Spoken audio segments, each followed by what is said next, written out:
Muy buenos días a todos. Pido disculpas por la demora, estábamos en una reunión en la facultad, así que vamos a hacer la presentación de lo que teníamos hasta hoy a las 8 de la mañana. Esto lo aclaro porque todo es hasta ahora. Es un ritmo vertiginoso de información, los colegas chinos van publicando muchísimo en función de la experiencia de los más de 80.000 casos de ellos, y también los colegas de Italia que van haciendo la adecuación sobre todo lo que tiene que ver con los tratamientos experimentales. Así que vamos a hacer ese planteo. Por supuesto no tenemos ningún conflicto de interés en el tema y comenzamos con esta frase de Albert Camus: ha habido en el mundo tantas pestes como guerras, y sin embargo pestes y guerras toman a los hombres siempre desprevenidos. Esto Camus lo escribió en 1947, pero tenemos un llamado de atención más reciente, que fue la conferencia TED en 2015 de Bill Gates, en el cual decía que el problema en el futuro iba a ser una pandemia por una enfermedad viral, y que no estamos preparados. Han pasado 5 años y estamos frente a esa situación. Por un problema de ordenamiento, por más que esto es posgrado, somos todos colegas, esto es todo muy nuevo, así que lo vamos a dar como es en el pregrado. Ordenadito desde el principio. Entonces vamos a comenzar con una introducción que tiene que ver con la lista azul que emitió en el año 2018 la Organización Mundial de la Salud. En esa lista azul lo que hacía era enumerar enfermedades con potencial impacto en la salud pública que constituyeran una emergencia internacional. Y termina el listado con una enfermedad X, que en ese momento nos acribillaron a preguntar qué era la enfermedad X. La enfermedad X es una enfermedad hipotética que iba a emerger. Estamos frente a la emergencia de una nueva enfermedad. La enfermedad va a seguir existiendo en la lista de la Organización Mundial de la Salud. Ustedes saben que el 75% de las enfermedades emergentes, las enfermedades nuevas, son enfermedades genéticas. Esta es una más. Con referencia a la etiología, sin ninguna duda, estamos frente a un virus nuevo.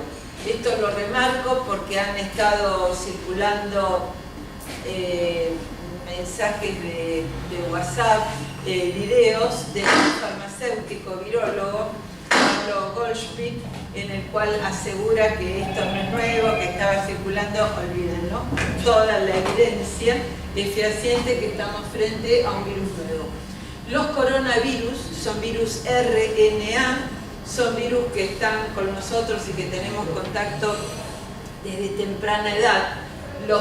Les digo viejos para ponerlo en contexto.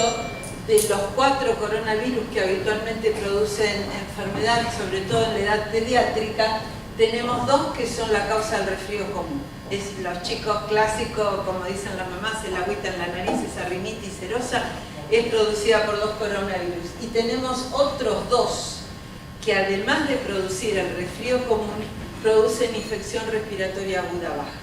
Y los coronavirus circulan durante todo el año. ¿Y qué tenemos? Como nuevos coronavirus, la emergencia de lo que se denominó SARS-CoV, que es el síndrome agudo respiratorio grave. El SARS, la S para nosotros sería SARS de grave, pero el SARS es de CVA en inglés. Este nuevo coronavirus emergió en el año 2002, produjo epidemias focalizadas en ciudades con aeropuertos internacionales, con vuelos que recibían vuelos de China. Esta epidemia se controló en casi 2 años, para redondear terminó con 8.000 casos y 800 muertos. Y el costo de esas epidemias focalizadas tanto en Europa como en Estados Unidos, Canadá y Asia, costó $40.000 millones. La epidemia se controló, se eliminó la enfermedad y lo que es muy llamativo es que ese virus no circuló más. Es decir, del 2003 para acá nunca más se registró un caso de ese coronavirus que es el SARS-CoV. En el 2012 emerge un nuevo coronavirus, que es el que se conoce como MERS-CoV. En la página de la Organización Mundial de la Salud hay un parte semanal. Esto está produciendo enfermedad en lo que decimos en la jerga epidemiológica por goteo. Hay casos, son casos aislados, tiene escasa transmisión persona a persona, ha habido casos secundarios en convivientes de personas afectadas con el MERS-CoV, pero no se ha adaptado a nuestra vía respiratoria ni tiene la capacidad de transmisión que tiene el último, que es el SARS-CoV. El SARS-CoV 2002 tiene como reservorio un felino asiático, la rata, que la conocimos en esa oportunidad. El MERS-CoV tiene como reservorio los camellos. Y el emergente ahora, el SARS-CoV-2, todavía no se identificó el reservorio, pese a que el imputado es un mamífero asiático que es el pangolín, porque la similitud del virus que causa enfermedad humana con el coronavirus de los pangolinis es del 99%. Es lo más parecido. La característica, estos son todos beta coronavirus, y la característica es que los coronavirus son todos virus que el padre de estos coronavirus son los murciélagos. Y después han ido pasando a diferentes especies de mamíferos. Y estas son las primeras fotografías electrónicas del 6 de enero, lo trajeron los reyes para nosotros, no así en el calendario chino, que fue cuando los virólogos chinos identificaron este nuevo coronavirus, que la espiga, que es una glicoproteína, ven, tiene exactamente la forma de una hermosa corona. O sea, es la presentación en sociedad de este nuevo coronavirus.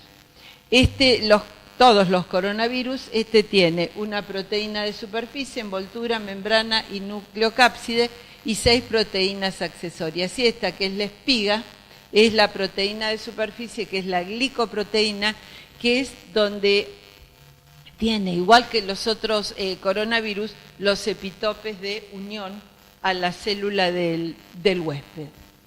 Y los virólogos están trabajando muy intensamente cuando estudiaron los virus de 4 provincias chinas, de Tailandia y de Estados Unidos, que encontraron 3 agrupamientos filogenéticos, 3 agrupamientos de transmisión, y como son virus RNA, con este pasaje persona a persona y la replicación rápida, cometen errores en la replicación.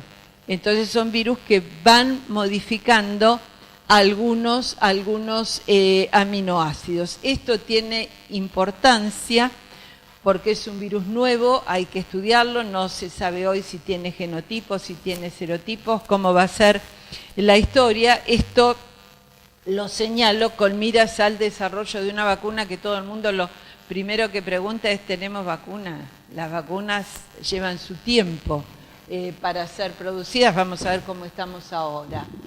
Y lo más reciente, que es lo publicado en el fin de semana, que el virus evolucionó, lo que sabemos hasta ahora, en 2 tipos mayores. Uno que se llama S de small, de pequeño en inglés, y uno que es L, que es el large, el grande, que sería el que estaría produciendo la mayor cantidad de casos. Él es en China, sobre todo en la provincia de Hubei, pero todavía está esa diferencia entre los virus que tiene que ver con estas modificaciones, pero todavía no hay relación si esos cambios en la estructura del virus tienen relación con la epidemiología y la clínica. Eso hoy no lo sabemos.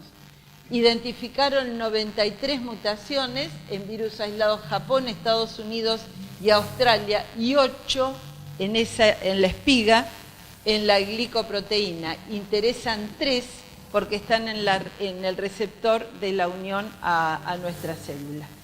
Eso es lo que tenemos hasta ahora. Con referencia a la epidemiología, también por esos datos a partir del virus, los epidemiólogos chinos y los que trabajan en el modelaje que encuentran que este virus nuevo estuvo circulando en una fecha estimada a partir del 9 de noviembre del año pasado, con una ventana que va del 25 de septiembre al 19 de diciembre. O sea que se toma esta fecha como fecha media en esta ventana del 25 de septiembre al 19 de diciembre.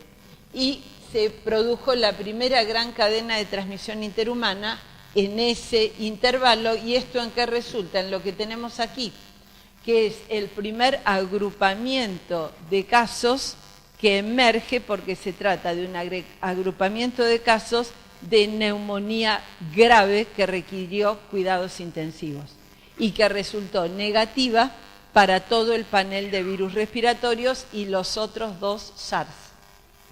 Los chinos hicieron todo muy bien. Ante este agrupamiento de casos, el 31 de diciembre le comunican a la Organización Mundial de la Salud que están frente a un agrupamiento de casos de neumonía grave adquirida en la comunidad de etiología desconocida. Fue el regalo chino para nuestro fin de año.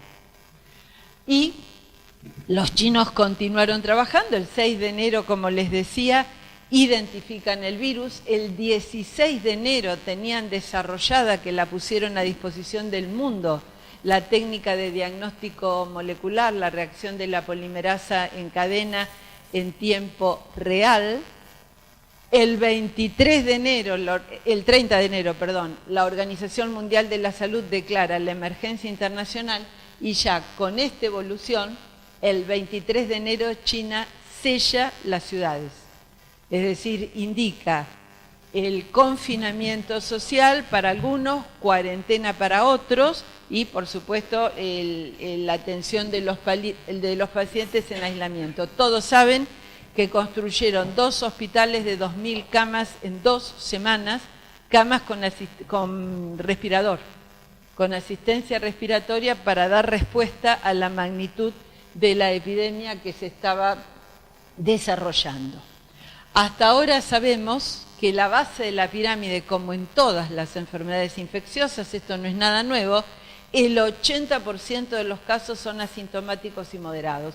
Por eso los colegas chinos decían que es la neumonía que camina, porque estas formas, entre los asintomáticos y los que tienen formas menores sin repercusión sobre el estado general, continúan circulando y desarrollan sus actividades. Tenemos un 14% que es el grave, que es el emergente, es lo que motivó el agrupamiento de casos y la información, y la letalidad global hasta ahora es del 4 al 6%. Letalidad global. A lo mejor es menor, porque se están contando sobre los hospitalizados. Sobre los hospitalizados. Ahora vamos a ver la situación que es diferente en el norte de Italia, en Lombardía. Cuando se inició este problema, no teníamos ninguna duda que la vía de transmisión era respiratoria, y respiratoria a través de la gota, es decir, mayor de 5 micras, por eso es suficiente para la medida de protección el uso del barbijo común, el barbijo quirúrgico. También por el contacto a través de las manos con secreciones, y está planteado la transmisión fecal-oral. En esto sería similar a lo que ocurrió con el primer SARS-CoV, el del 2002-2003, que tuvo una eficaz transmisión fecal-oral. Esto se planteó a partir del reconocimiento del virus en materia fecal. Hay series muy chicas de pacientes publicadas con esto, pero llama la atención lo que ocurrió en el primer crucero en cuarentena, el Princess Diamond, la secuencia que tuvo la transmisión. Ese fue un gran laboratorio experimental flotante, pero los japoneses todavía, que fue el país que tuvo a su cargo el manejo, no han publicado una letra del brote en el crucero. Una persona infectada por SARS-CoV contagia entre 1,5 y 4. O sea que tiene un potencial de transmisión interesante, no tanto si lo comparamos con los virus influenza comunes que contagian entre 1 y 2, y no como sarampión, que un paciente con sarampión contagia 15. O sea que está ahí en un valor medio de transmisión. El contagio entonces por la macrogota, el contagio directo, por eso ya desde la semana pasada cada uno adoptará el saludo que más le guste, pero para evitar el contacto. Y las manos contaminadas con secreción respiratoria, esto que todavía uno ve gente toser con este gesto o con la palma abierta, esto está proscripto.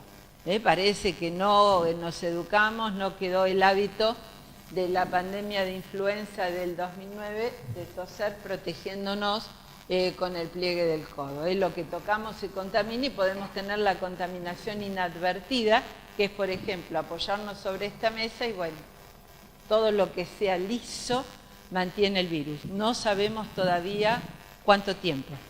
Si homologamos a los otros virus respiratorios, estamos hablando de 3 horas o más, porque hay diferencia entre los influenza, los parainfluenza, los adenovirus. Y esta es la razón de las medidas que se han indicado. Hasta ahora, como estamos con casos importados, ¿de qué estamos hablando? De enfermedad en las clases acomodadas. Pero cuando circule en la comunidad, probablemente vamos a ser el primer país con la triste experiencia del impacto de la enfermedad en la malnutrición. No nos olvidemos que tenemos un 40% de pobreza para redondear, o sea que nuestra perspectiva es diferente. Hasta ahora está en el nivel socioeconómico-cultural alto, y esto es más o menos lo que hace cualquier persona de clase media. Entonces, estas medidas de confinamiento social dictadas a partir de ayer se explican ¿por qué? Porque estamos evitando la circulación y no vamos a evitar la circulación del virus. Lo que se busca con estas medidas, si se acatan y no se van de vacaciones como se están yendo, es enlentecer la circulación viral. Pero que vamos, la epidemia es inexorable. Y esto es lo que la gente no entendió. No son vacaciones, es solidaridad. Me cuido yo y cuido a los demás. Pero este mensaje el argentino no lo entendió. Y la mayor transmisión ocurre en los primeros días de la enfermedad. Esto tiene muchísima importancia en el personal de salud. Y se considera, en algunos países ya están poniendo este límite, que se transmite 1 o 2 días antes de los primeros síntomas. Volvemos a lo de los chinos, la neumonía que camina. Esto importa por el trazado, todavía estamos con casos importados, podemos establecer el nexo desde cuando esta persona estuvo contagiando para buscar los contactos y ponerlos en cuarentena. Eso tiene importancia ahora. Cuando estemos en la epidemia, olvidémoslo porque vamos a estar solamente para atender a los pacientes. Y no se conoce el rol de los asintomáticos, pero en todas las enfermedades infecciosas, si homologamos, el asintomático contagia. El asintomático contagia. Y esto es muy frecuente en los chicos, que son los que pueden tener más infecciones subclínicas. En general, las virosis respiratorias contagian las últimas horas, las últimas 24 horas. Esto de 2 días, personalmente considero que es algo exagerado, pero me parece bien en la etapa de contención considerar este tiempo por la investigación de contactos. La estimación de los epidemiólogos y personas de modelaje en China habían calculado que la epidemia se iba a duplicar cada 6 días si no se tomaban estrategias de intervención. Las estrategias de intervención, como todos saben, fueron drásticas porque fue sellar las ciudades. Cada uno en su casa, y dependiendo de la ciudad y del barrio, salía una persona por familia cada 5 días, cada 7 días, cada 3 días, para abastecerse. y tenían sistemas de robots con sensores de temperatura y reconocimiento facial. Y si encontraban al señor o la señora fuera de la cuadrícula por la cual podía circular, si tenía temperatura llamaban a la ambulancia. Si no vivía en el barrio, llamaban a la policía. Es decir, esto se puede hacer en un régimen con las características del chino, ¿no? La prueba es lo que está pasando en las democracias europeas. Ya está demostrada la transmisión perinatal. Por eso le digo, vamos aprendiendo en el día a día y ya está el consenso para el manejo de la gestante, para el manejo de puerperio y para el manejo del recién nacido. Como habíamos comentado, el 30 de enero la Organización Mundial de la Salud decretó la emergencia internacional. Ya el 23 de enero las ciudades chinas estaban selladas y la declaración de la emergencia internacional es el paso que antecede a la declaración de la pandemia. Para la coordinación entre los países, para ya preparar el aporte para los países pobres, se llaman menos desarrollados, y con sistemas de salud insuficientes para controlar los casos. Sabemos que son todos los países del África subsahariana, algunos países del sudeste asiático, subcontinente indio y todos los países de América Latina. Y el apoyo de la comunidad internacional para el desarrollo de investigaciones, tanto de drogas como vacunas. Con respecto a la investigación de drogas, en todas las enfermedades siempre se empieza mirando los mecanismos de acción, la posibilidad de espectro por las drogas que están licenciadas. Y después se progresa al desarrollo de drogas nuevas, pero siempre se empieza por los que están licenciados y potencialmente pueden tener algún tratamiento. El 11 de marzo, cuando el director de la Organización Mundial de la Salud declara la pandemia, ya 15 días antes una reunión en Ginebra con 300 especialistas del mundo. Por Argentina tuvimos 2 en esa reunión, que fue la profesora Elsa Baumeister, que es la jefe de la red de laboratorios para el diagnóstico de virus influenza, y es el Instituto Malbrán, el centro colaborador de la Organización Mundial de la Salud, y estuvo la doctora Delia Enrías, que fue durante mucho tiempo la directora del Instituto Nacional de Enfermedades Virales Humanas Julio Maistegui de Pergamino. La pandemia se declara con las consignas de preparar y estar listo, detectar, proteger y tratar, reducir la transmisión, y personalmente no tengo ninguna duda que esta pandemia va a ser una bisagra que va a cambiar el manejo a nivel mundial. Todavía no podemos tener una dimensión de lo que implica, pero ya, por ejemplo, en nuestro medio lo vamos notando con las modificaciones aceleradas en la educación, el paso a la educación virtual. Innovación y aprendizaje. La recomendación que todos los países deben activar y escalar la respuesta de emergencia, aislar, estudiar y tratar el caso, identificar a los contactos. Esto es la fase de contención, es la que estamos en nuestro país. Tener preparadas las instituciones de salud. Acá tenemos enormes dificultades en la realidad asistencial argentina, con un sistema fragmentado y prácticamente quebrado en los distintos subsectores, lo saben mejor que yo. Proteger y capacitar a los miembros del equipo de salud. Acá estamos con enormes dificultades, estamos teniendo rechazo a la atención de pacientes, no los tocan, no hacen la anamnesis y lo dejan en una cama hasta el otro día que vaya el inspector.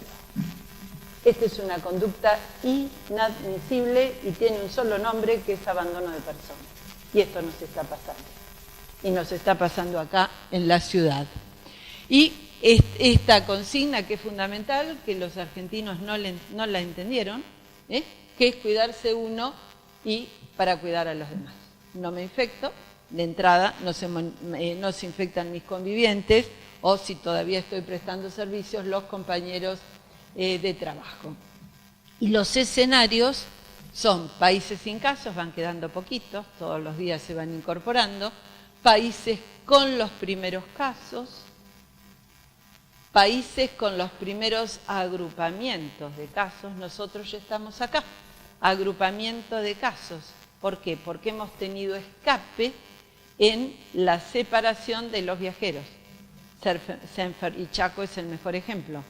Se enfermó un viajero, se enfermó el contacto cercano, se enfermó otro que no era contacto cercano, pero el primer enfermo no hizo lo que debía de hacer, y esto probablemente hoy lo sepamos, la transmisión comunitaria. Personalmente considero que ya tenemos transmisión comunitaria, va a ser importante el resultado de hoy por el caso que se está estudiando, pero tenemos la punta del ovillo, que es el segundo caso de Paraguay, que es una persona que salió de Argentina después de haber estado en Buenos Aires y Córdoba, sin haber ido a ningún otro lugar, llega a Paraguay, se enferma, es el caso número de Paraguay, exportado por nosotros. Por eso Paraguay cerró su frontera antes que nosotros actuáramos. O sea que el comienzo de la circulación, si somos honestos intelectualmente, hay que considerarlo con ese caso de Paraguay y no con lo que nos digan en el parte de hoy. Entre nosotros tenemos que hablar claramente. Con respecto a la fisiopatogenia, es poco lo que todavía se conoce. Ya sabemos que, como en los otros coronavirus, es la glicoproteína de la espiga lo que se adhiere a la célula del receptor. Y van a estar los primeros datos esta semana de un seguimiento que se hizo a infectados en Australia, para ver la mecánica de la respuesta inmune. Hasta el día de hoy no tenemos pruebas para la detección de anticuerpos IgM e IgG como tenemos en las otras enfermedades, y el seguimiento de los australianos midiendo interleuquinas, todo lo de la respuesta, va a ser el primer dato referido a la respuesta frente a la infección por el SARS-CoV. Los países seguimos, por ahora seguimos con nexo epidemiológico, se incorporaron Chile y Brasil, y el periodo de incubación es de 1 a 14 días, con un promedio de alrededor de 5 días en una serie, hasta 7 días en otro. O sea que este número entre 5 y 7 días es el promedio del periodo de incubación. Hay algunos trabajos que hablan hasta un periodo de incubación de 24 días. Se está trabajando con este dato de 14 días todavía como periodo máximo. Las formas de presentación las habíamos visto en las asintomáticas. Es una infección viral, con una diferencia. Se comporta como la neumonía intersticial, con las clásicas imágenes de vidrio esmerilado y todas las formas que hay, pero siempre vidrio esmerilado, que permite ver a otra vez parénquima sano, pero también produce compromiso alveolar. Es decir, que se comporta como una neumonía de consolidación uni o bilateral. Este comportamiento viral es diferente a lo que tenemos con los otros virus. La neumonía grave en el adulto, los parámetros para el primer nivel de atención, más de 30 respiraciones por minuto, o una saturación con aire menor del 90, este paciente ya está para entrar directamente a cuidado intensivo. Nosotros tenemos 95%, que puede llegar con oxígeno suplementario. El chico se enferma muy poco, son muy reducidas las series de pacientes pediátricos que hasta ahora están comunicados en China. El planteo es si el niño hace infecciones asintomáticas y es un transmisor importante. Eso todavía no lo sabemos porque el esfuerzo está volcado a la atención de los que se enfermaron, que son en su inmensa mayoría personas mayores de 18 años. El 0,2% en la serie china es afectación de casos pediátricos, o sea que hasta ahora no ha tenido impacto. Y las otras formas de presentación, el síndrome de distrés respiratorio, la sepsis y el shock, y emergió este problema con el síndrome de distrés respiratorio. Fueron rápidamente, realmente es admirable el trabajo de los colegas chinos, 13 pacientes en 3 hospitales de Beijing, la capital, asistidos del 16 al 29 de enero, 34 años de edad media, 77% hombres, y acá nos detenemos porque es algo que vamos a ver en las otras series. Únicamente el 92% tuvo fiebre.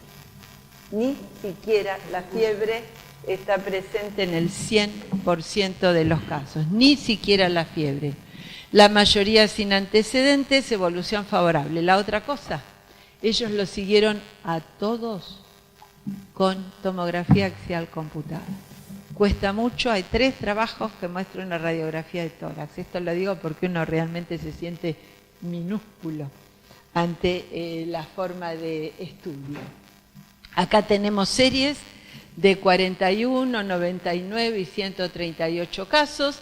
Fíjense el rango de presentación de la fiebre al ingreso, del 83 al 98,6, pero no hay 100%. La tos productiva con un rango bastante amplio de 27 a 82%, disnea del 55 al 31%, mialgias, astenias también muy disperso, del 11 al 44%, muy baja frecuencia de cefalea. Este es un dato importante porque nos permite el diagnóstico diferencial en el primer nivel de atención con influenza. Influenza tiene la cefalea intensa, la cefalea terebrante y tiene el dolor retroocular, que no lo tiene esta enfermedad. No lo tiene. Y tampoco tiene la rinitis serosa.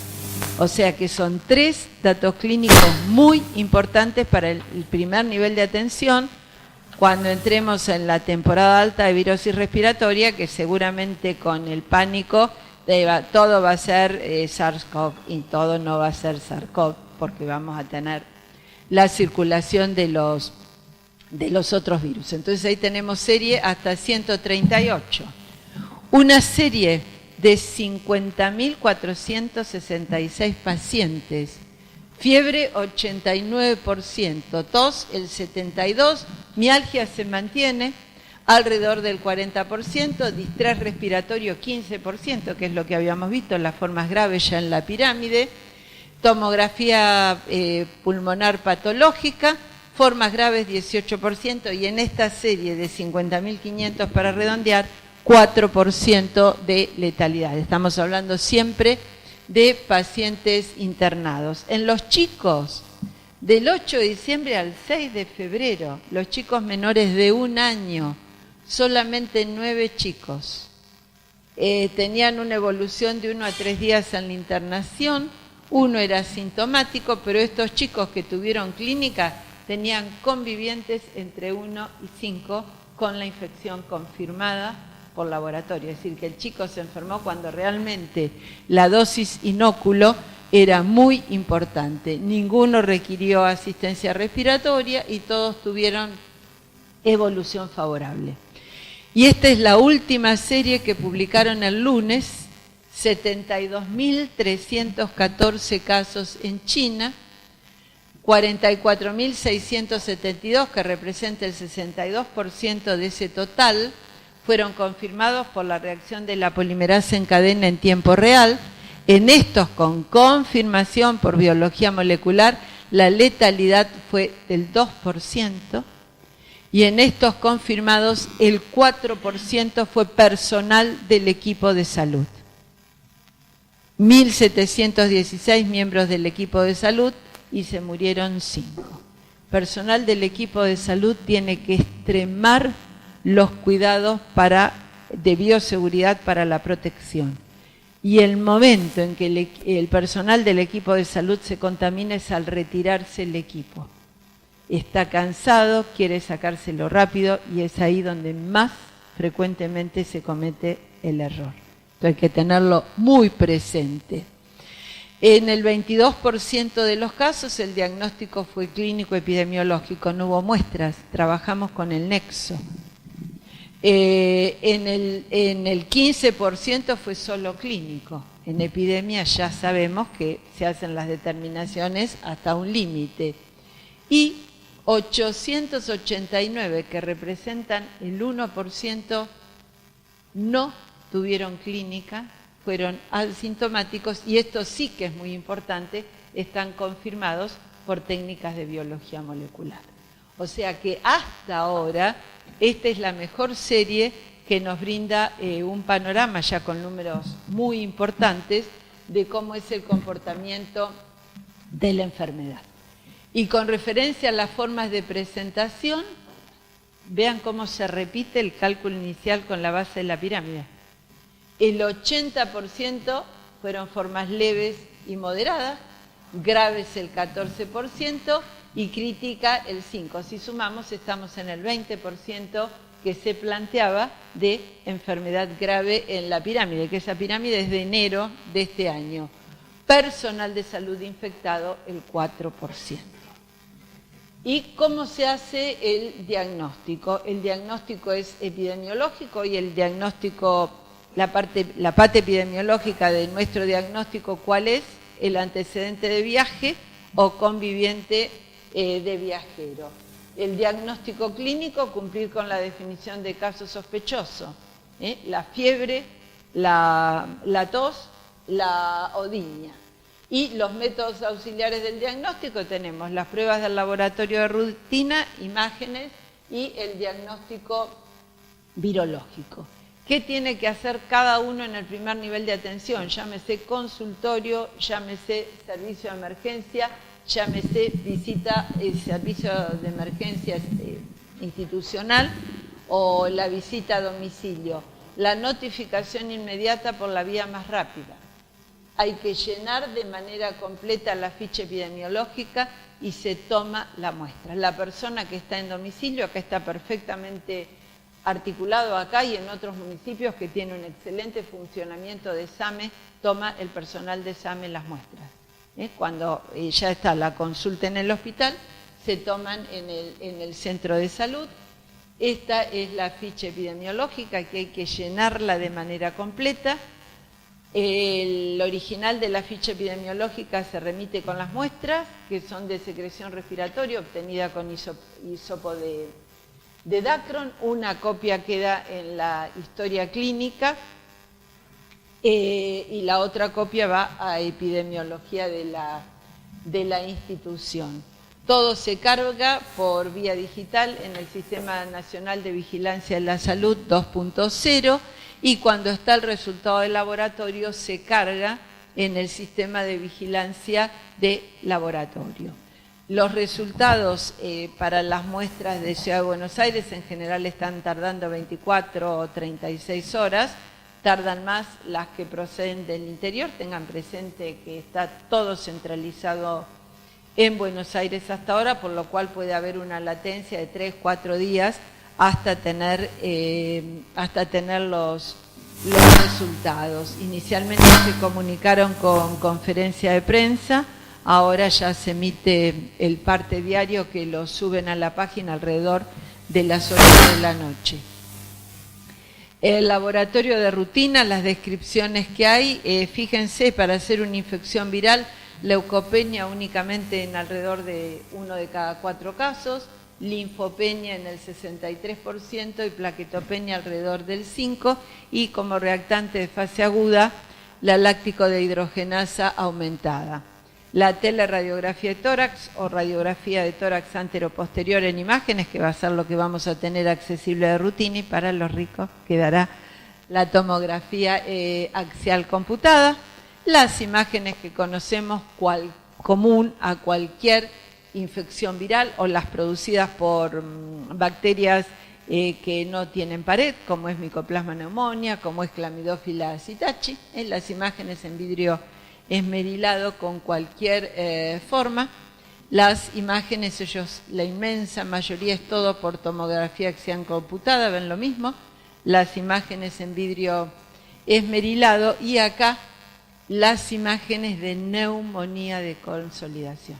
Dijimos que había compromiso alveolar y en la inmensa mayoría de los casos, sea la intersticial o sea, la de consolidación, el compromiso es bilateral. Acá tenemos una secuencia con final feliz del comienzo de la enfermedad, neumonía de consolidación bilateral y el aclaramiento a los 15 días de evolución. La única herramienta que tenemos para el diagnóstico son las pruebas de biología molecular, la reacción de la polimerasa en cadena en tiempo real. Son equipos importados, estamos muy limitados en el número de equipos. Cada determinación cuesta entre 200 y 300 dólares. Esta, sin contar el costo que tiene el tamizaje previo para los otros virus respiratorios. Que lo que se recomienda es que sea por reacción de la polimerasa en cadena o por film array y no utilizar el panel por inmunofluorescencia, porque la inmunofluorescencia es operador dependiente. Entonces es más posible que haya errores. Y atención con esto porque es muy importante, en las últimas 2 semanas lo hemos planteado sin resultados.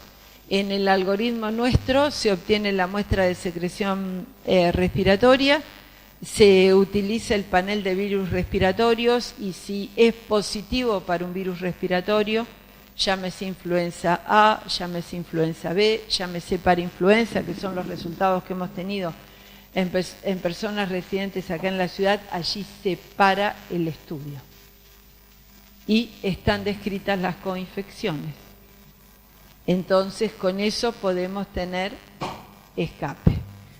Las coinfecciones en el paciente pediátrico son muy frecuentes.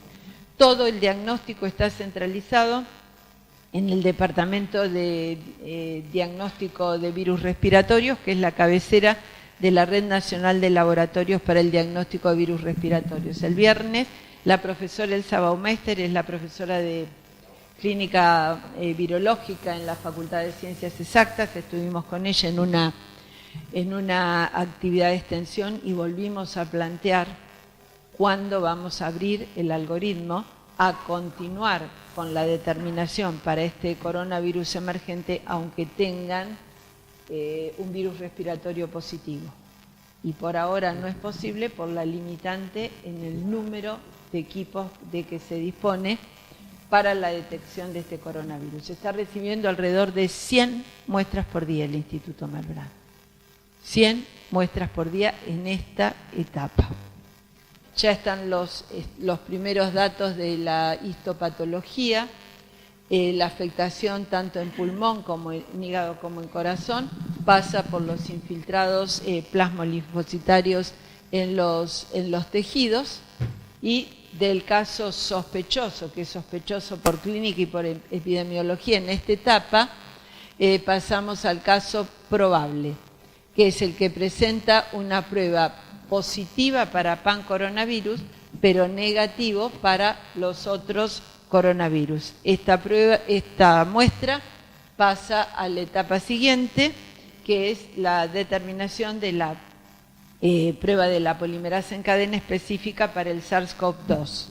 Entonces es el caso probable con la prueba positiva y eso es lo que nos están informando en el parte diario del Ministerio de Salud. El tratamiento, no se dispone de tratamiento específico, el tratamiento es sintomático de sostén y experimental. Se están ensayando distintas drogas, están registradas como protocolo de ensayos clínicos con todos los requisitos en la página web clinicaltrials.gov. Hay ensayos con lopinavir más ritonavir, que es lo que todos conocemos, la marca registrada Caletra, 2 inhibidores de proteasa para el tratamiento de la infección por el virus de la inmunodeficiencia humana, un antiviral nuevo, que es el Remdesivir, que tiene únicamente presentación oral. Se estaba trabajando la semana pasada intensamente para lograr la producción para uso parenteral. Las viejas drogas antipalúdicas como cloroquina, hidroxicloroquina y el infalible interferón alfa, ¿no?, que es el antiviral de siempre y antitodo. El viernes 13 hubo una reunión de la Sociedad Argentina de Infectología. Estas son bajo protocolo de investigación, esto quiere decir con consentimiento informado. Los protocolos experimentales que propone, con una categorización del paciente, la pauta consensuada, es lopinavir más ritonavir en un escenario, en el otro la neumonía aguda adquirida en la comunidad leve, también la utilización, y sin neumonía adquirida en la comunidad no se considera el tratamiento. Y lo que se planteó es el tratamiento profiláctico en personas en contacto estrecho. Esto es importante y se planteó también con los inhibidores de proteasa, lopirritona, que es el más accesible, o darunavir y ritonavir. Pero esto es bajo protocolo de investigación. Esto requiere consentimiento informado y bajo protocolo. Ustedes saben que los mejores estudios, que es como hicieron en China, es doble ciego seleccionado al azar. Doble ciego seleccionado al azar. La prevención, no hay ninguna duda que es la mejor herramienta. Invertir ahora para no gastar después, no solo en lo que significa, nosotros en general miramos por el ojo de la cerradura, ¿no?, que es el subsector nuestro, la atención de la salud, sino que tenemos las pérdidas por lucro cesante y el impacto global en la economía.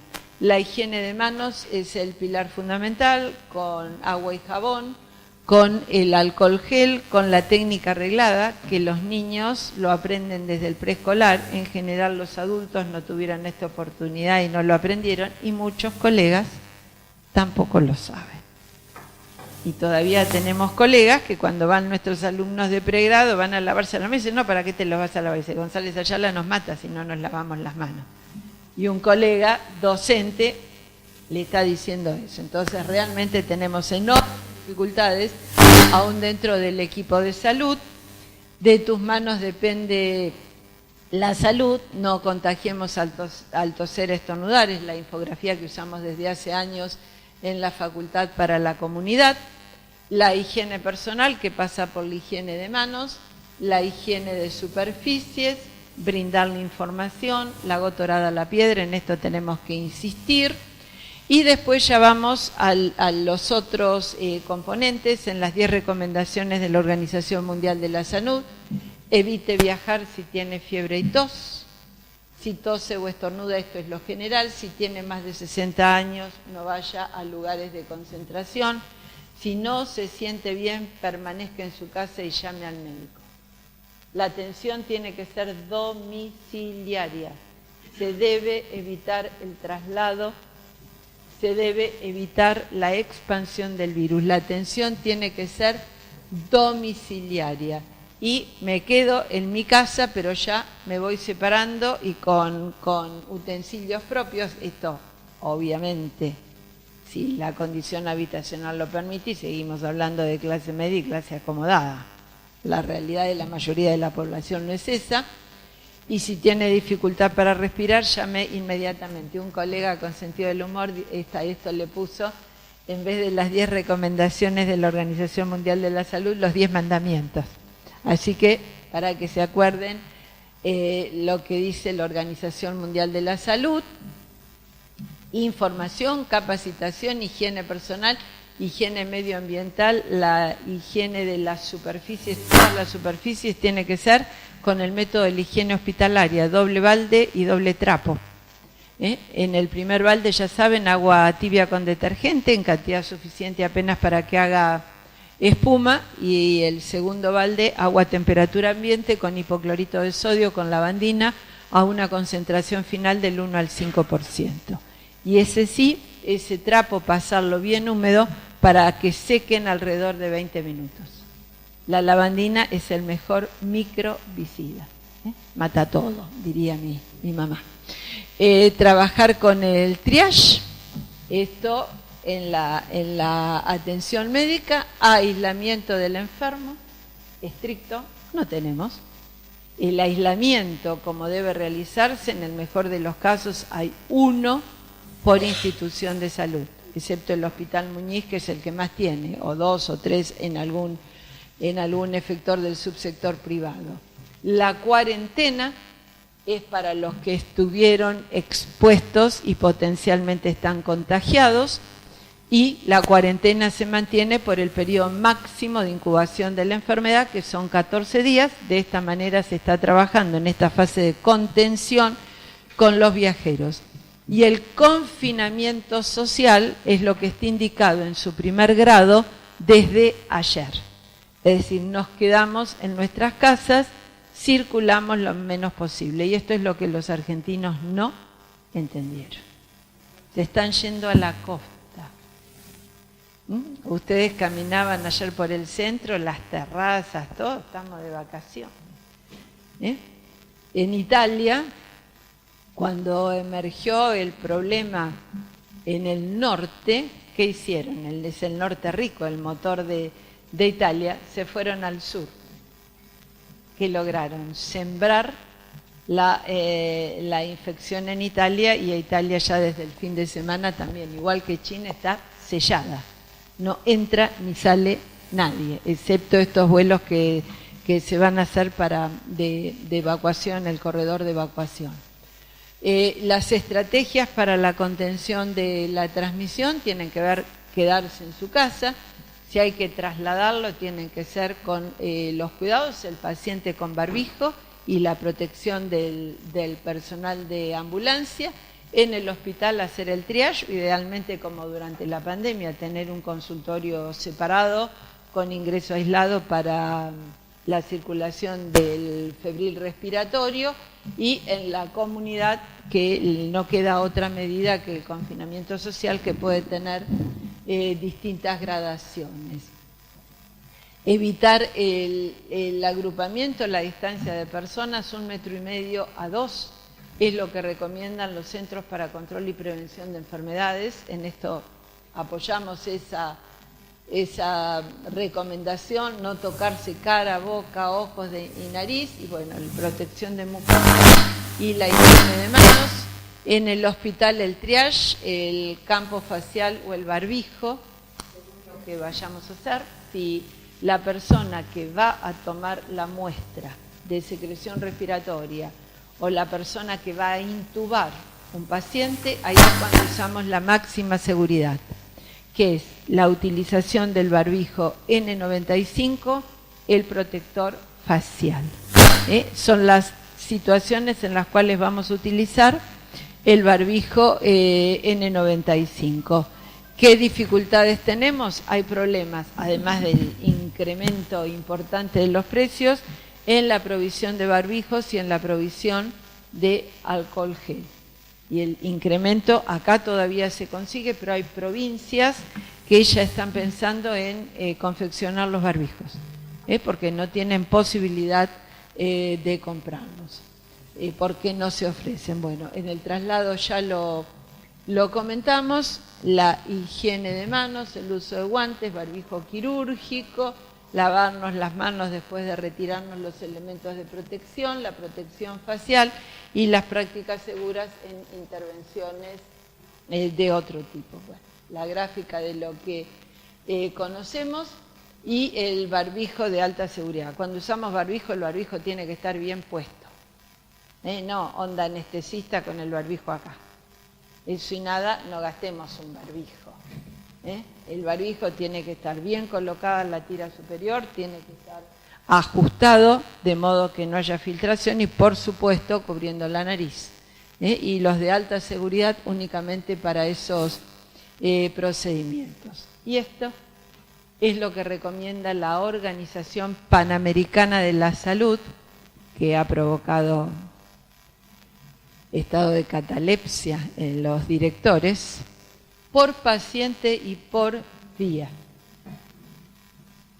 25 camisolines, 25 barbijos quirúrgicos, un barbijo N95, 50 pares de guantes no estériles y un protector facial. Desaconsejamos las gafas porque en las gafas nos queda superficie de piel descubierta. Tenemos que utilizar el protector facial. Este es el cálculo.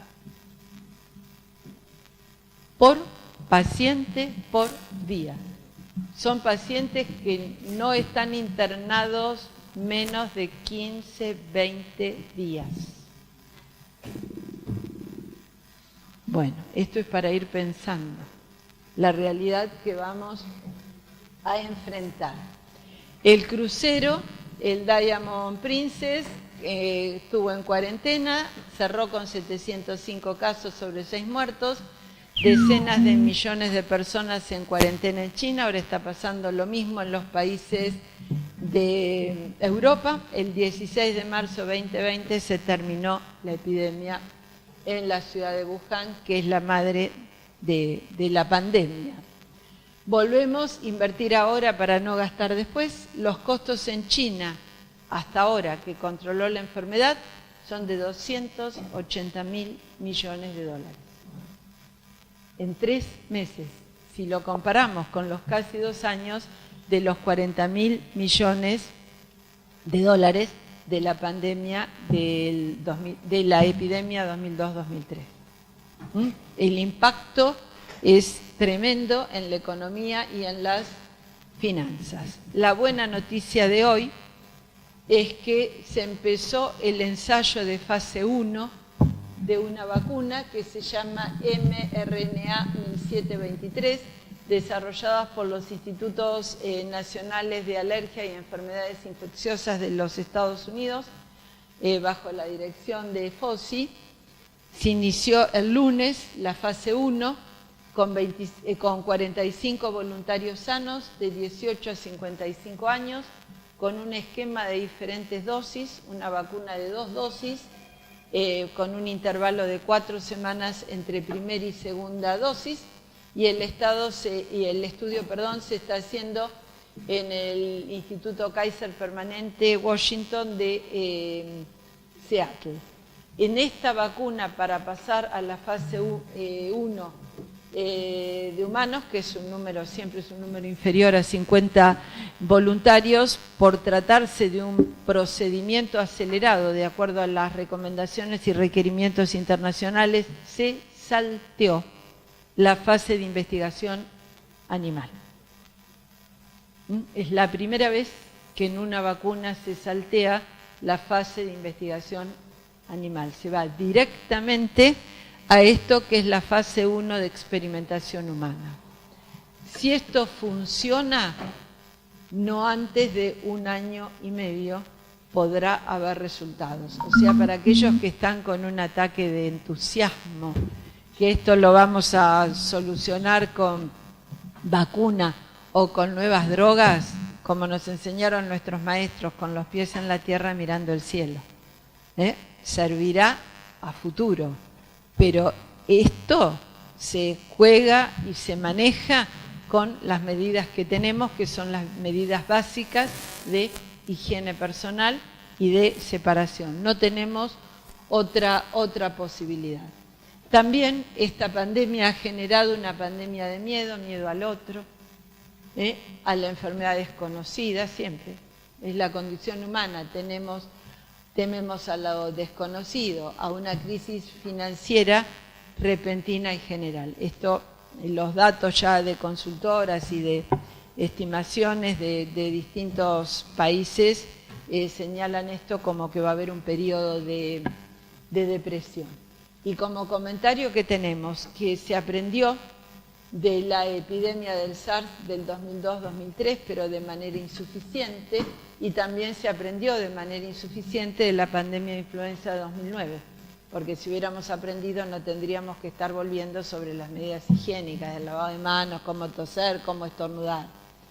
Se mejoró la oportunidad de la notificación, por los tiempos que describimos fue rapidísima la identificación del agente causal, el desarrollo de métodos diagnósticos y la toma de medidas que nunca antes habían pasado para disminuir e interrumpir la transmisión realmente en tiempo récord. Toda la información está actualizada y de libre acceso. Todas las bases de datos son de libre acceso, esto es muy útil. Ha habido una respuesta oportuna de la Organización Mundial de la Salud y hay esfuerzos coordinados internacionales. Y terminamos con esta frase también de Camus: la verdadera generosidad hacia el futuro está en darlo todo en el presente. Y lamentablemente hoy no es la actitud de todos los colegas pese al juramento hipocrático. Así que con esto terminamos. Muchas gracias y las preguntas que quieran.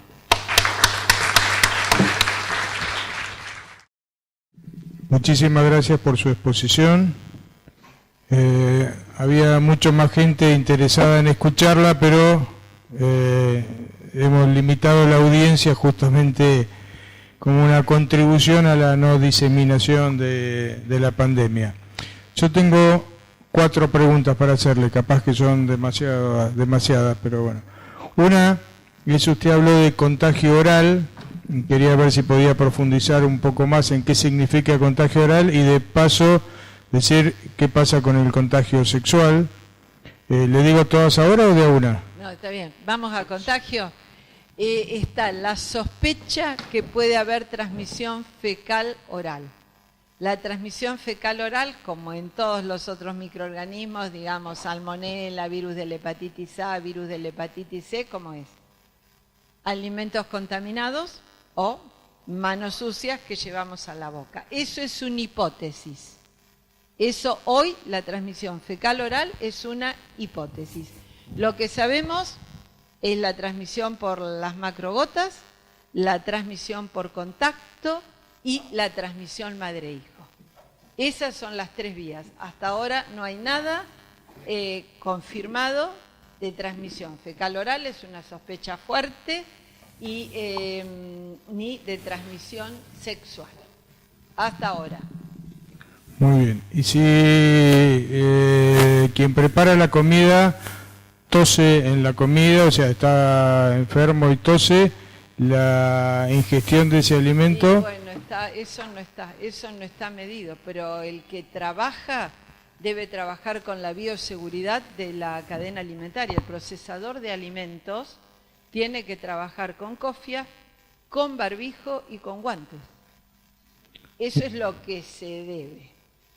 De ahí a lo que pasa en la vida real hay un trecho. Eso no está visto, pero es una buena pregunta. A lo mejor lo describimos nosotros. Muy bien. Pero está descrito, no le puedo contestar. Bueno, la segunda pregunta es, me llamó la atención ver que dentro de la sintomatología y en qué porcentaje de casos aparece, usted habla de tos productiva y hasta ahora yo venía escuchando que era justamente tos seca.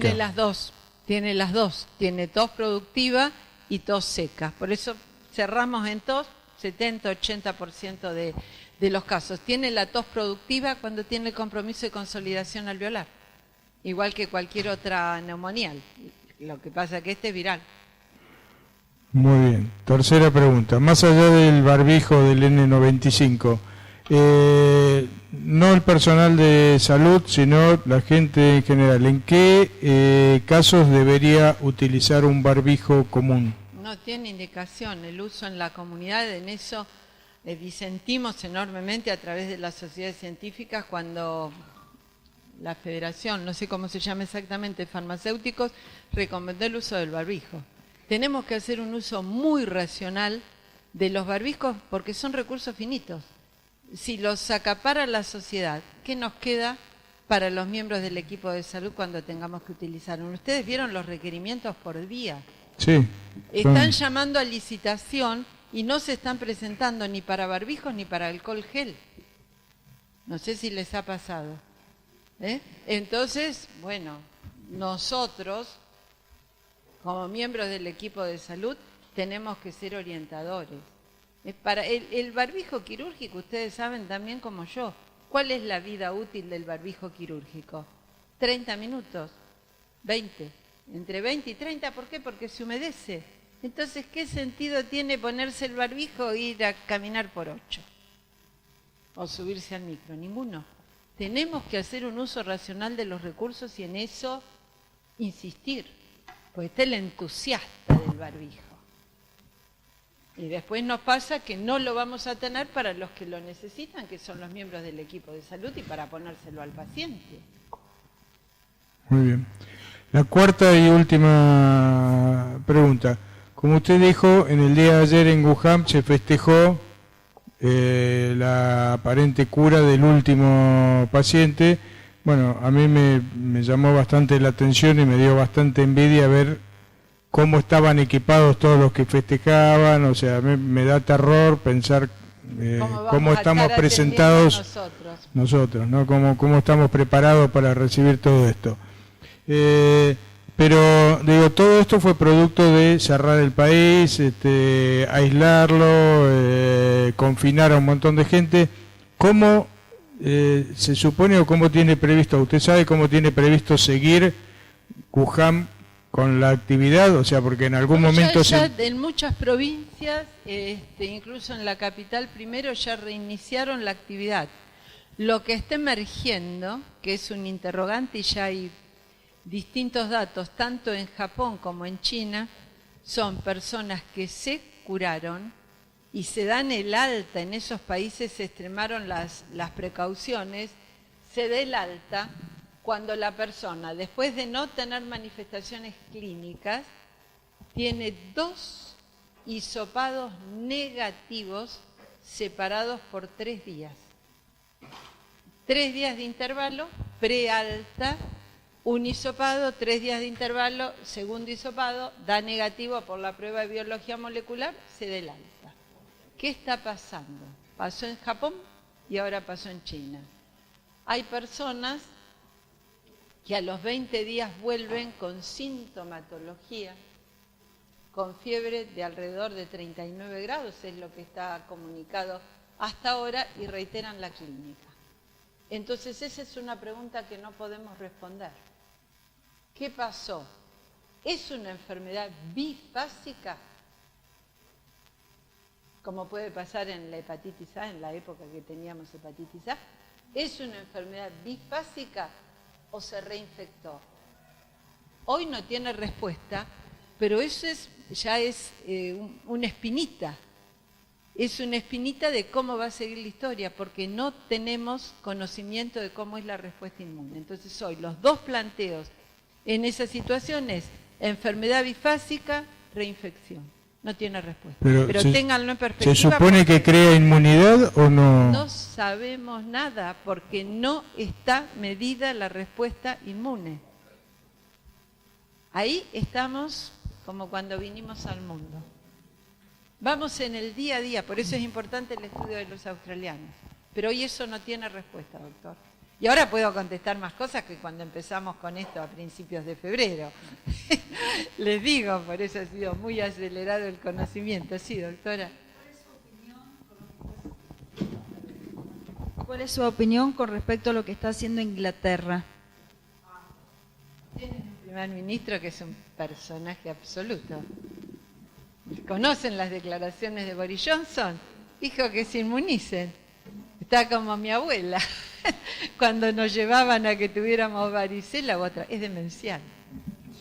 ¿Qué quieren que les diga? En conocimiento de cuál es la situación, ahora ya Estados Unidos le cerró también los vuelos a Gran Bretaña, Irlanda, todo, pero Estados Unidos había dejado los vuelos abiertos porque es su principal socio. Es una conducta que es un personaje, pero está fuera de toda norma y toda recomendación, que quede claro, va a contramano de la historia. Yo no sabía, hoy cuando lo vi no sabía si reírme o realmente... Doctora, bueno, gracias por la exposición, ¿no? Desde ya. Hoy actualmente los casos no son casos autóctonos. Hipotéticamente nos va a llegar. Estamos en un periodo... Más temprano que tarde. Bueno, por eso. Estamos en un periodo donde las enfermedades infecciosas virales todavía no han llegado por el tema del invierno. ¿Cómo debería actuar el personal de salud? Porque el acceso a los consultorios en forma ambulatoria, es decir, se mezclan en adultos todo tipo de patologías. Y hoy podemos diferenciar, decirle al adulto, sí, quédate en tu casa, te vamos a ver. Mañana, dada la cantidad, eso va a ser imposible. Es decir, ¿cómo deberíamos actuar? Segmentar horarios, fijar pautas, o sea, ¿qué es lo que nos aconseja? Te digo esto como institución, ¿qué es lo que nos aconseja a nosotros bajar información? Eso es volver a lo que hicimos durante la pandemia del 2009, Sí. que cada institución, en función de su planta física y de sus recursos humanos, tuvo un diseño distinto. Con esto quiero decir que no hay una receta, porque algunos públicos que hicieron, le llevaron el camión y todo el que tenía fiebre y mocos, para decirlo clarito, iba derecho ahí. En otros, porque lo permitía la planta física, habilitaron un sector que se juntaban todos los febriles respiratorios. Eso depende de las características de la institución, no hay una receta universal. Igual, juntar a los, agrupar a los febriles respiratorios en un lugar común tiene sus riesgos, porque el que fue con el SARS-CoV está al lado del que tiene influenza A, influenza B, parainfluenza, es como cuando se interna por cohortes, pero no nos va a quedar otra. En el medio, cuando se transite la epidemia, va a ser así. No queda otra porque no tenemos capacidad operativa, no tenemos aislamiento. Acá en el concepto de aislamiento, ¿cuál es? Habitación con baño privado, con una puerta que la abro así. Eso no es aislamiento de nada. Aislamiento es el filtro EPA o la presión negativa. Eso lo tienen poquitísimas instituciones. Esa es la realidad. Entonces, lo mejor que nosotros podemos hacer es hotelería. Es habitación individual y baño privado, y nada más. Esa es la realidad que tenemos. Dura realidad, ni hablar de las otras cosas. Doctora, Sí, mi doctor. pregunta...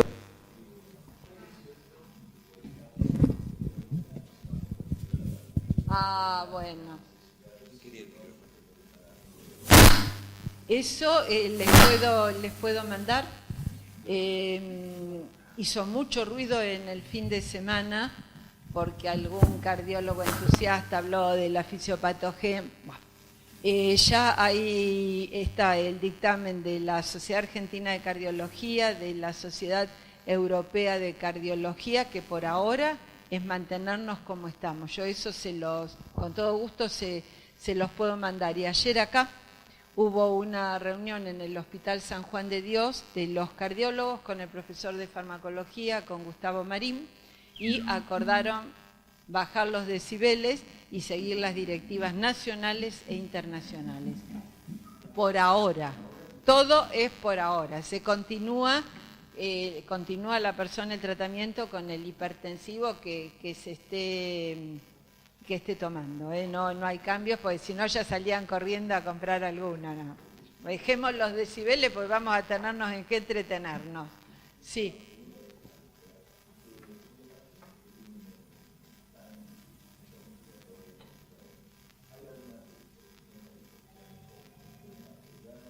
No lo sabemos. No lo sabemos. El problema del respirador es la neumonía social respirador, que sea la etiología que sea, que motiva, que es una neumonía grave, que motiva la asistencia respiratoria, y después es flora y fauna de la unidad de cuidados intensivos, que fundamentalmente es el manejo de las manos. No, hasta ahora no.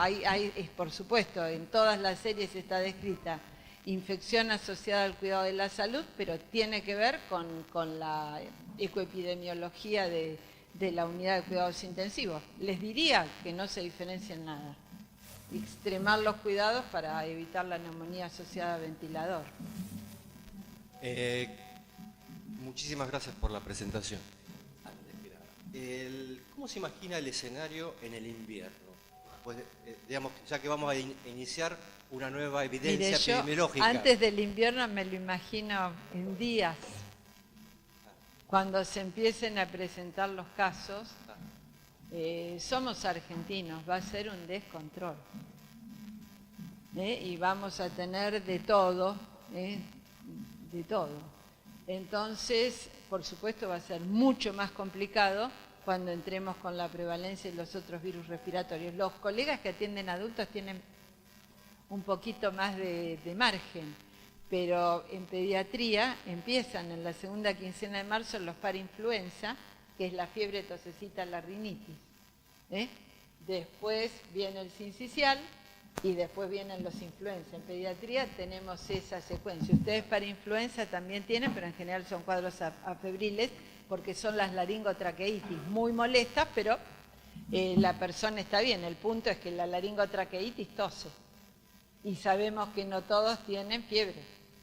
Entonces ahí ya en pocos días esto se complejiza. Ahí va a ser el sentido común, el criterio. Y más complejo cuando ya no estemos en la fase de contención, estemos en la fase de mitigación. Porque mitigación, ¿qué quiere decir? Que tenemos circulación autóctona reconocida, confirmada. Porque ahora estamos en la etapa, para mí, no tan silente.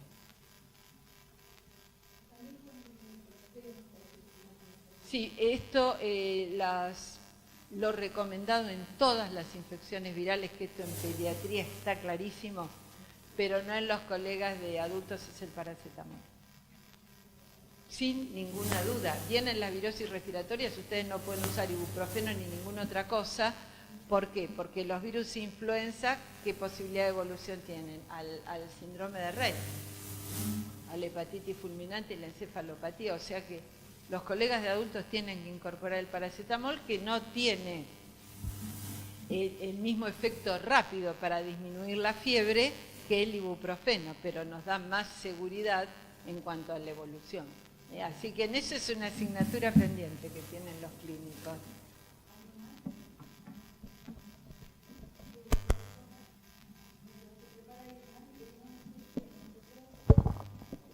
Nosotros queremos colaborar en forma muy rápida con todo lo que le podamos enviar a los médicos que están trabajando con FEMEVA, y es en el ámbito de prácticamente toda la provincia. Así que lo que usted considere oportuno enviarnos para reenviar. Una posibilidad es que les mande, como hice con el Colegio de Médicos y el Colegio de Farmacéuticos, el listado de las direcciones web para que ustedes ingresen todos los días y seleccionan si tiene, no sé, el que hace cardiología, a ver qué pasa con las arritmias, ahí está todo. Todas las bases son gratuitas, todos los trabajos están en inglés. No, eso con todo gusto yo les mando, porque de ahí bajan directamente el PDF. Por eso digo, me parece más útil enviarles el link y que ustedes, les sale la tira de los artículos, el listado que está primero son todos los que se publicaron entre ayer y hoy, y después siguen para abajo los más viejos entre comillas, porque tienen semanas.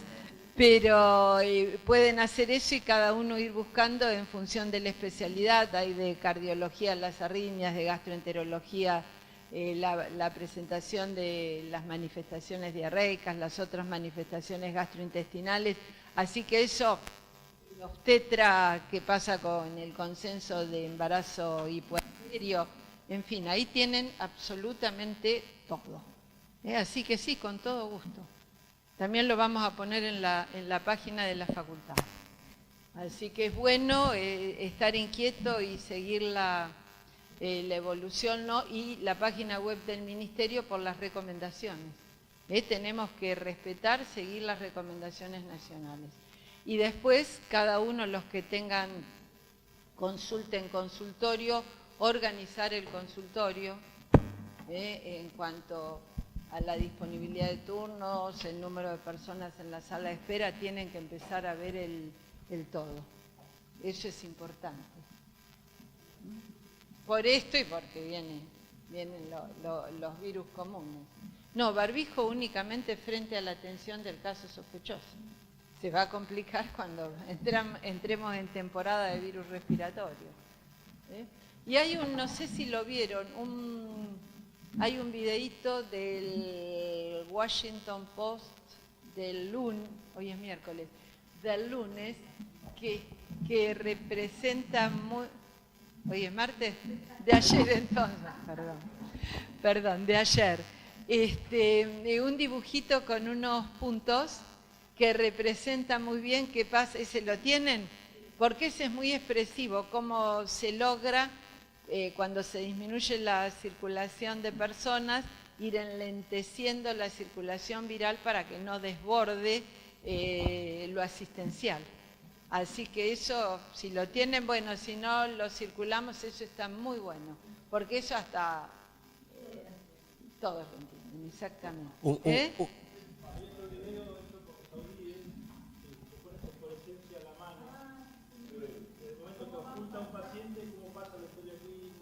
Todo, esos ahí. Claro, pero todo lo que sea superficie lisa, la tapa de la historia clínica, las que están plastificadas. Hay otro también que enseña que algo que no, bueno, los infectólogos somos obsesivos, ¿no? Cómo decontaminar el estetoscopio. Cuando uno se pone a pensar, hay un montón de cosas que nos llevamos y transmitimos si no trabajamos con bioseguridad. La costumbre de sentarse en la cama. Proscripto. Me acuerdo, en el hospital me veían y saltaban, se ponían firmes como granadero, porque sabían que entraba yo, prohibido sentarse en la cama, porque nos llevamos todo puesto. Entonces, las manos, lo que utilizamos, ya la distancia entre pacientes, esas son cosas que de a poquito podemos ir haciendo. Espaciar los turnos, ventilar, y ya se nos va a acabar la época de ventilar, que es otro punto. Martín, ¿vos querías preguntar algo más? Que en la web de la Fundación hemos ido traduciendo, hay 25 artículos traducidos al español en cuanto al periodo de incubación, a grupos. Hacemos canje, ¿eh? Por eso digo. Muchas gracias. Eso está libre. Bueno, no entré a la página de la Fundación, así que muchas gracias.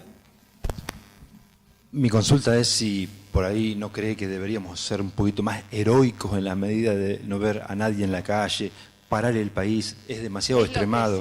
Es lo que sigue. Y si lo paramos una semana antes tendría un beneficio adicional, es lo que por ahí...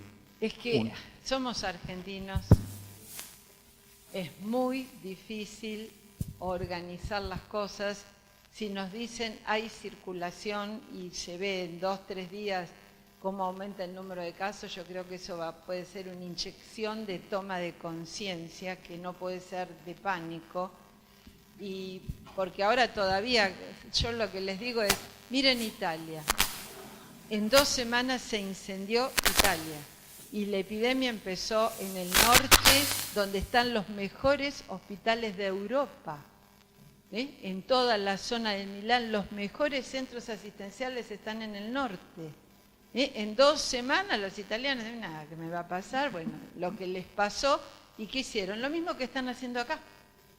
Los pudientes se fueron para el sur, sembraron el sur. Acá ayer había 2 kilómetros de cola para entrar a Claromecó.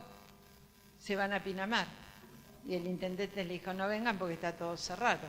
Mar del Plata está cerrando. Ahora escuchaba mientras venía que ya por una resolución del Ministerio de Transporte cancelaron todos los viajes de este fin de semana largo desde el 19 hasta el 25.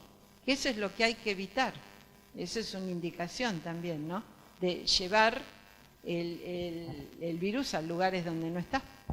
Pero por eso es muy importante lo que nos vayan informando en esto. Les reitero, personalmente estoy convencida que está circulando en la comunidad. Pero hay que cuantificarlo, ¿no es cierto? Y la sospecha viene con ese caso número 2 de Paraguay. Nosotros somos médicos, el razonamiento lógico formal podemos y tenemos las herramientas. Así que cada uno, cuidarse uno y cuidar a los demás, y esto transmitirlo a todas las personas con las que vayamos teniendo contacto, de Doctora, nuestra familia y pacientes.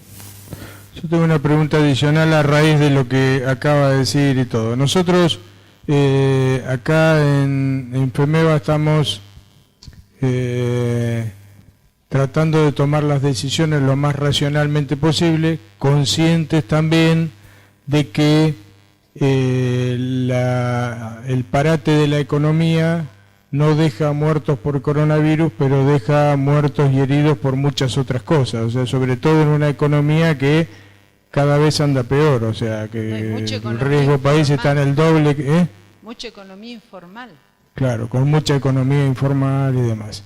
Y bueno, nosotros queremos proteger a nuestros empleados, queremos protegernos nosotros y por carácter transitivo proteger a la comunidad, y no sabemos dónde está el equilibrio entre cerrar todo, o sea, por ahora estamos siguiendo todos los protocolos oficiales y todas las normativas, todas las resoluciones. ¿Usted piensa que es adecuado, que es suficiente, o que nosotros como institución tendríamos que estamos tratando de analizar a ver en qué caso se puede hacer trabajo a distancia, aunque no esté dentro de las resoluciones, gente que no está ni en edad ni en situación de riesgo y demás, que no estuvo en contacto con nadie, pero tratar de que trabaje a distancia? ¿Usted nos puede hacer alguna recomendación adicional respecto a eso? Todo lo que se pueda de evitar de circulación, que sea trabajo a distancia, eso por supuesto. Hoy hay muchas herramientas digitales como el Meet, que es una herramienta de Google para hacer reuniones como esta, videoconferencia en streaming, es decir, hay un montón de herramientas. Lo que estamos viendo acá, por lo menos los que han referido algunos colegas, es que están cerrando la atención en consultorios. Entonces, eso es una limitación porque estoy desprotegida. Les diría que es un acto egoísta, porque no me estoy exponiendo, pero estoy dejando a los que son los pacientes a que vayan con otro profesional, que vayan a una institución. Ahí ya está la relación médico-paciente. Es un tema muy, muy complejo, pero hay cadenas de WhatsApp que están aconsejando cierren los consultorios.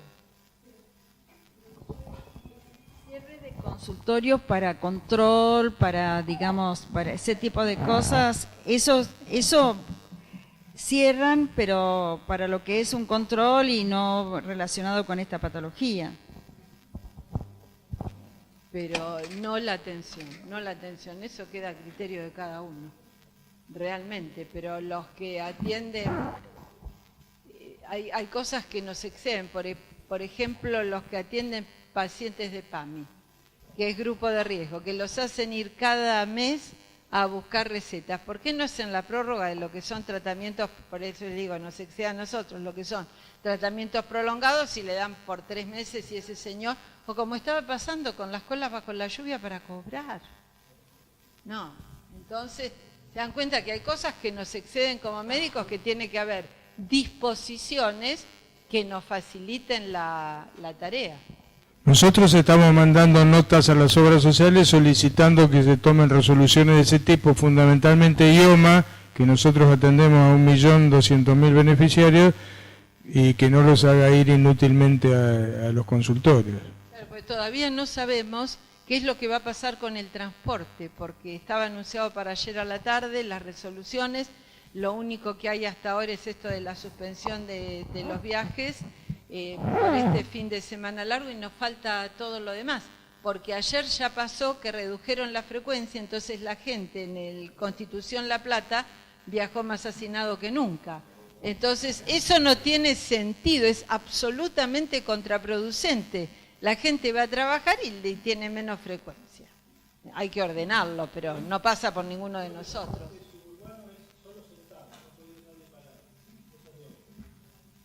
Pero no está la resolución, porque mientras venía para acá estaba escuchando que se esperaba para la tarde la resolución del Ministerio de Transporte, o sea que la vamos a tener 48 horas después de los anuncios. Igual, solo sentados, estamos cerquita.